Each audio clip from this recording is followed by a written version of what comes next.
warahmatullahi wabarakatuh. Halo teman-teman semua, apa kabarnya hari ini? Semoga teman-teman semua selalu diberikan nikmat sehat. Amin.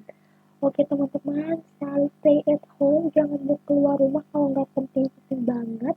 Dan kalau misalnya harus banget wajib keluar rumah, jangan lupa untuk patuhi 3M, pakai masker, cuci tangan, sama jaga jarak. Oke, pada kesempatan kali ini aku akan mengajak teman-teman untuk belajar logika matematika, khususnya mengenai pernyataan tunggal dan pernyataan majemuk. Nah, ini dia. Ini akan kita pelajari pada hari ini. Ada pernyataan tunggal, ada juga pernyataan majemuk, ada negasi pernyataan tunggal, ada juga negasi pernyataan majemuk. Oke, sebelum bahas mengenai pernyataan tunggal ataupun pernyataan majemuk, kita harus tahu dulu nih, apa sih itu pernyataan? Apa ya pernyataan itu? Ada yang udah tahu apa itu pernyataan? Next. Yap, ini dia definisi pernyataan. Pernyataan adalah suatu kalimat yang bernilai benar saja atau salah saja, dengan kata lain tidak sekaligus kedua-duanya. Jadi pernyataan itu adalah kalimat yang memiliki nilai, mau itu nilainya benar ataupun mau itu nilainya salah, asalkan bukan nilainya benar salah. Kalau itu bukan termasuk pernyataan ya. Pernyataan itu kalimat yang mempunyai salah satu nilai aja dari benar atau salah. Nah, di sini aku udah punya 5 contoh kalimat ya, bukan 5 contoh pernyataan. 5 contoh kalimat yang ada sebagian termasuk pernyataan, ada juga sebagian yang enggak termasuk pernyataan. Nih, kita telah bareng-bareng mana sih kalimat yang termasuk pernyataan dan mana kalimat yang enggak termasuk pernyataan. Oke, kita yang nomor 1 dulu yang ini. Fanny belajar bahasa Inggris. Aku pakai nama aku sendiri ya, nggak apa-apa ya. Nah, Fanny belajar bahasa Inggris ini merupakan pernyataan. Mengapa pernyataan? Karena ini dapat bernilai benar ataupun dapat bernilai salah. Jika Fanny memang sedang belajar bahasa Inggris, berarti ini adalah bernilai benar ataupun sebaliknya. Jadi ini merupakan pernyataan ya. Pernyataan. Nah, lalu nomor yang kedua ada 5 kali 5 sama dengan 25. Ini sebetulnya bukan kalimat, hanya saja memang memiliki nilai dan ini adalah bernilai benar.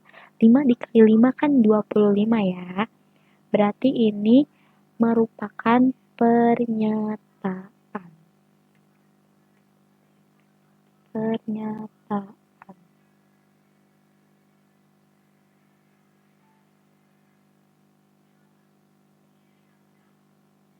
Oke, sekarang nomor yang ketiga, apakah sudah makan? Dan bisa teman-teman lihat di akhir kalimat ini ada simbol tanda tanyanya, berarti ini merupakan kalimat tanya yang sudah pasti, bukan pernyataan.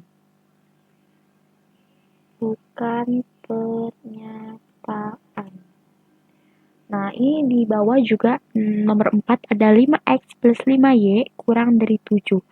Ini juga bukan termasuk pernyataan. Kenapa bukan termasuk pernyataan? Karena kita belum tahu nilai dari variabel x dan variabel y-nya ini berapa. Jadi belum ada nilai benar atau nilai salahnya. Jikalau kita nilai x dan nilai y-nya ini udah diketahui, mungkin ini adalah pernyataan. Tapi berhubung ini nilai X dan nilai Y-nya belum diketahui, jadi mohon maaf, ini adalah bukan pernyataan. Nah, sekarang yang terakhir, kalimat yang terakhir. Maryam suka coklat atau kue? Ini sudah termasuk pernyataan ya teman-teman. Kenapa? Karena ini dapat bernilai benar juga dapat bernilai salah. Maryam Mungkin bisa benar karena ia suka coklat dan kue, ataupun bisa salah. Jadi ini termasuk pernyataan. Oke, sudah paham ya teman-teman dan sudah bisa membedakan mana pernyataan dan mana yang bukan pernyataan. Sekarang kita masuk ke pernyataan tunggal dan pernyataan majemuk. Nah, ini dia. Jadi, pernyataan itu dibagi menjadi dua. Pernyataan dibagi menjadi dua. Ada yang tadi sudah aku sebutkan, ada pernyataan tunggal, ada juga pernyataan majemuk. Nah, apa sih definisi dari tiap-tiap pernyataan ini? Pernyataan tunggal itu adalah apa? Ayo. Pernyataan tunggal adalah pernyataan yang berdiri sendiri atau tidak mempunyai kalimat penghubung. Berarti kalau pernyataan majemuk mempunyai kalimat penghubung ya. Ini bukan kalimat penghubung sih, ini kata penghubung. Nah, contohnya nanti ya teman-teman, setelah aku menjelaskan definisinya.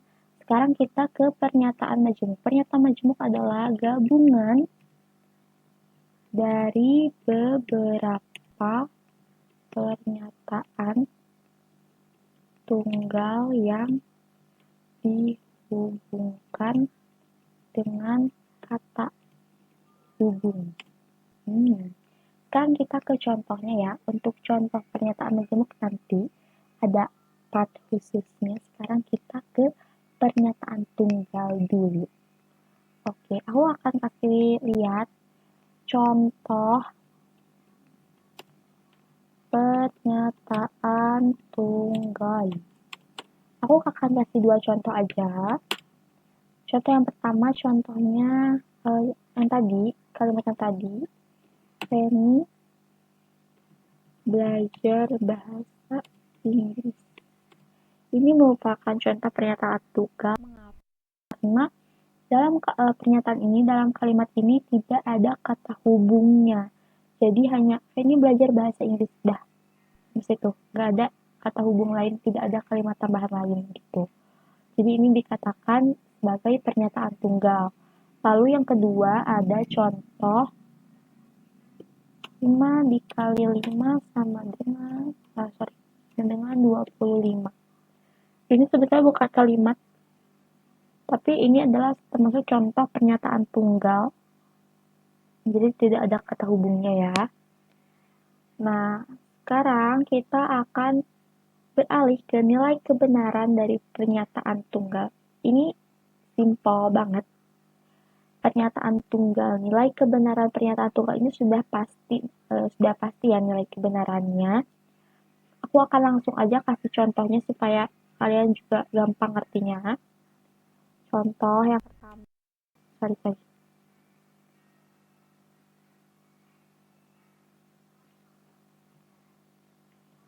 Contoh misalnya aku punya pernyataan P yaitu 5 dikali 5 sama dengan 25.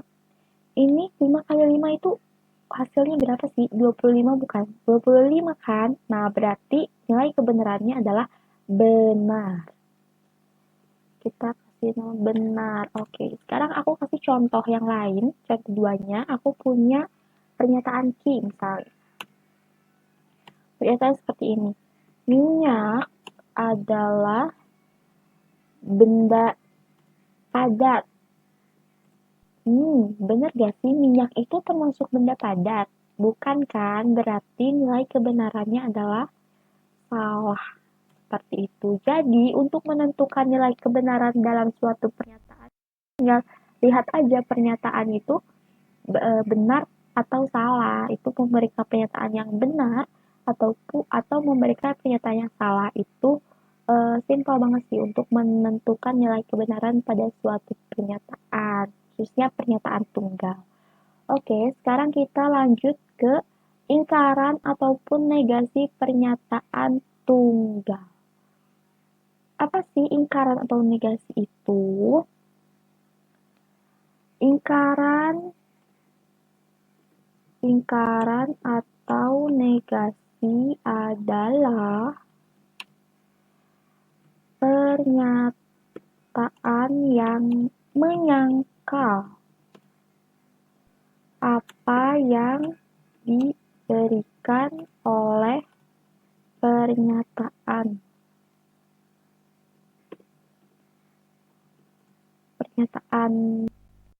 misalnya. Nah, biasanya ingkaran atau negasi ini selalu disimbolkan oleh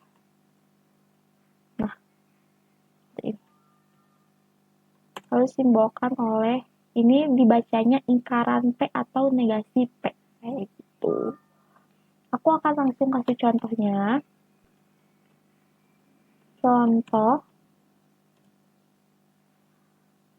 aku punya pernyataan P. Kayak gini bunyinya. Thailand termasuk negara yang berada di Asia Tenggara. Nah, berarti negasi P-nya ingkaran atau negasi adalah pernyataan yang menyangkal. Menyangkalnya ini tolong di garis bawahi. Kita kasih warna menyangkal. Ini tolong diingat-ingat, menyangkal. Berarti jika pernyataan P-nya Thailand termasuk negara yang berada di Asia Tenggara, berarti kalau misalnya disangkal menjadi Thailand tidak termasuk negara yang berada di Asia Tenggara. Jadi seperti ini. Ini contoh dari lingkaran atau negasi pernyataan tunggal. Ini bisa teman-teman lihat juga di tabel yang aku kasih tunjuk. Jika P bernilai benar, maka negasi P-nya bernilai salah. Lalu kalau misalnya P-nya bernilai salah, maka negasi P-nya bernilai benar. Seperti itu. Jadi kebalikan ya. Kebalikan dari pernyataan awalnya. Seperti itu. Sudah cukup jelas untuk pernyataan tunggal. Sekarang kita akan ke pernyataan majemuk. Oke, di sini di pernyataan majemuk ada konjungsi, disjungsi, implikasi, diimplikasi. Apa ya? Ingat-ingat definisi pernyataan majemuk yang barusan, yang baru aja aku definisikan pas awal. Pernyataan majemuk adalah gabungan dari beberapa pernyataan tunggal yang dihubungkan dengan kata hubung. Nah, berarti konjungsi, disjungsi, implikasi, dan diimplikasi ini adalah kata hubungnya, teman-teman. Gimana sih cara pengaplikasiannya mungkin ya dalam pernyataan? Gimana ya? Kita satu-satu bahas ya, oke? Yang pertama akan kita bahas dulu mengenai konjungsi. Konjungsi apa sih itu konjungsi? Konjungsi adalah suatu pernyataan yang menghubungkan antara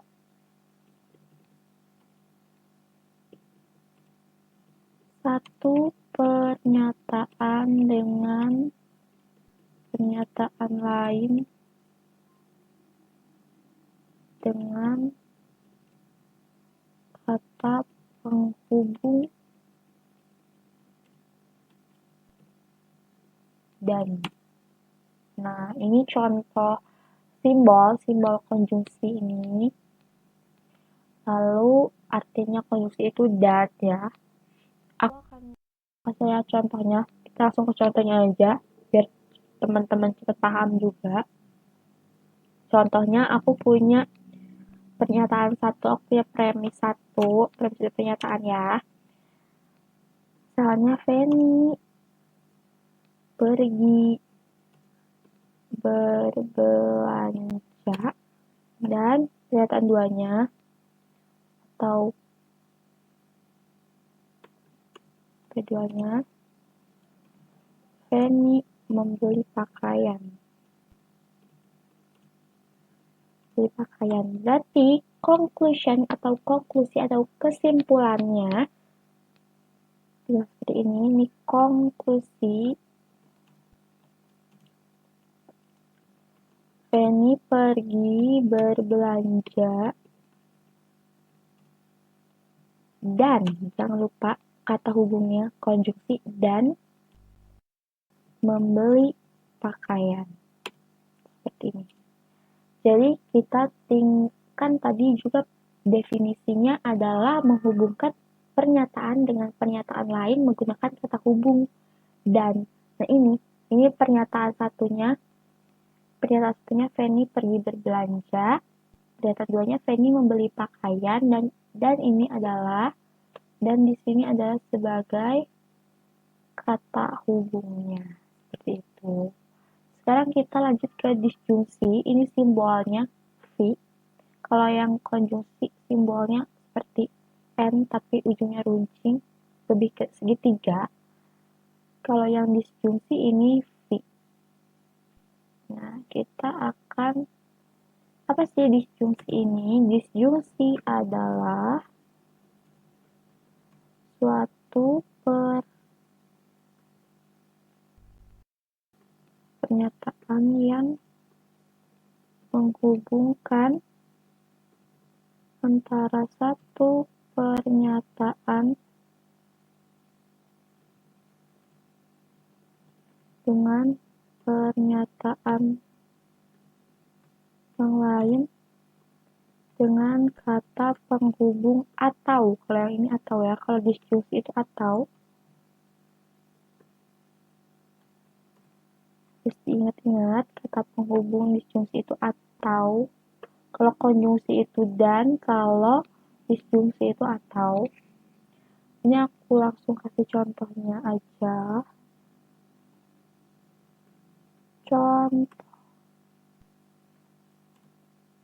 Contohnya juga aku punya premis satu misalnya.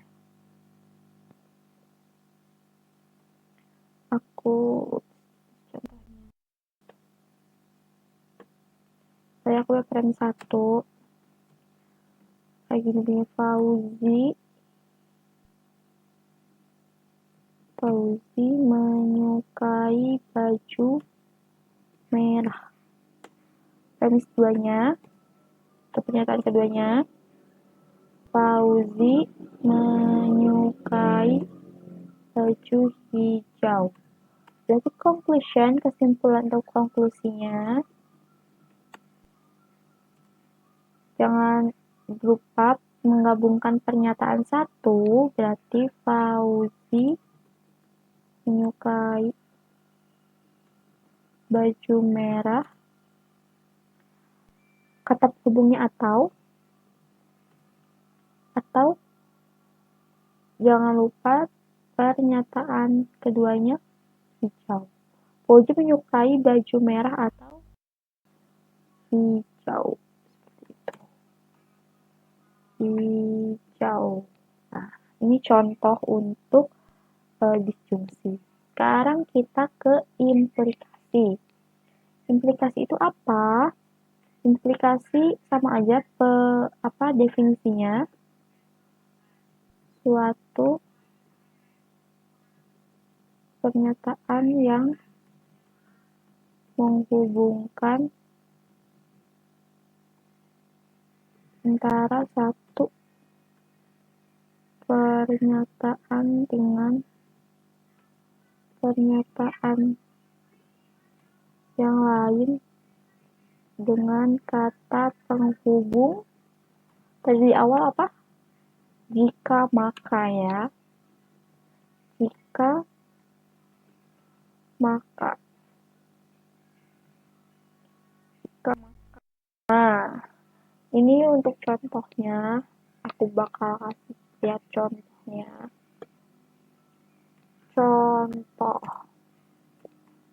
Contoh aku punya pernyataan misalnya. Pernyataan P. Ibu berangkat bekerja. Aku punya pernyataan lagi, pernyataan Q. Sandi sendirian di rumah. Maka conclusionnya atau konklusi atau kesimpulannya menjadi seperti ini. Jika, karena ini kata penghubungnya jika, maka berarti jikanya di depan. Jika ibu berangkat bekerja, maka Sandi sendirian di rumah. Sendirian di rumah. Nah, seperti ini. Ini adalah contoh